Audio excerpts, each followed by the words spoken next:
Hello everyone! Today, let's explore the Chinese language by comparing it with English. Understanding these key differences can make learning Chinese much less intimidating and a lot more logical.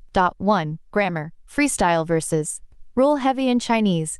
Think of the grammar as freestyle. It's remarkably simple and consistent. There are no verb conjugations, no tenses, no plurals, and no gendered nouns. Example, the verb to eat, 吃, stays the same. I eat today. Gives 我今天吃. I ate yesterday. Gives 我昨天吃. They will eat tomorrow. Gives 他们明天吃. In English, the grammar is more rule-heavy. You must constantly change word forms. You need to memorize different tenses, plurals, and verb conjugations. Example, the verb to eat changes to ate for the past and will eat for the future. The takeaway, Chinese grammar is simpler because words don't change shape. You just focus on the word order and the logic of the sentence. 2. Vocabulary. Language Lego versus word puzzle in Chinese. Building vocabulary is like playing with language Lego. You combine simple, meaningful characters to create new words. It's very descriptive and logical. Examples, 电加脑等于电脑，火加车等于火车. In English, learning vocabulary is often like solving a word puzzle. Words come from many different languages, so their roots are not always obvious to a learner. Examples, computer comes from Latin computer, and train comes from Old French trainer. The takeaway, Chinese words often explain themselves.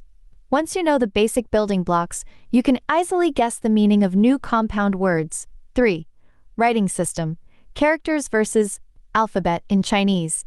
It uses a character-based system. There is no alphabet. Each character represents a meaning and a syllable. Some characters are pictures of what they represent. Example, the character Ren looks like a person standing and means person. In English, it uses a phonetic alphabet. 26 letters combine in different ways to represent sounds and form words. Example, the word person is built from 6 letters, P-E-R-S-O-N. The takeaway, while learning characters seems challenging at first, you don't need to know all 85,000. Knowing just 1,000 to 1,500 allows for basic daily conversation. It's a system of understanding, not just memorizing. 4. Pronunciation. Tones versus stress in Chinese. It is a tonal language. The pitch or melody of your voice changes the meaning of a word. Example, ma with a high flat tone means mom, but ma with a dipping tone means horse.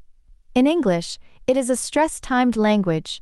The meaning can change based on which syllable you emphasize. Example, record versus record.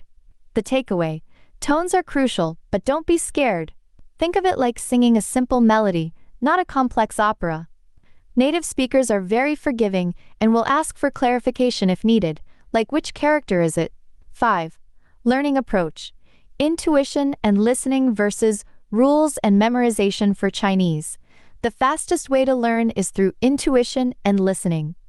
Immerse yourself in the language, watch shows, listen to music, and practice speaking. Your brain will naturally start to pick up the patterns. For English, learning often requires more focus on rules and memorization.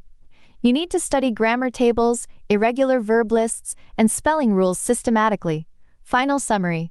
Chinese is like Lego, logical, building block-based, and economical. You build complex ideas from simple, understandable parts.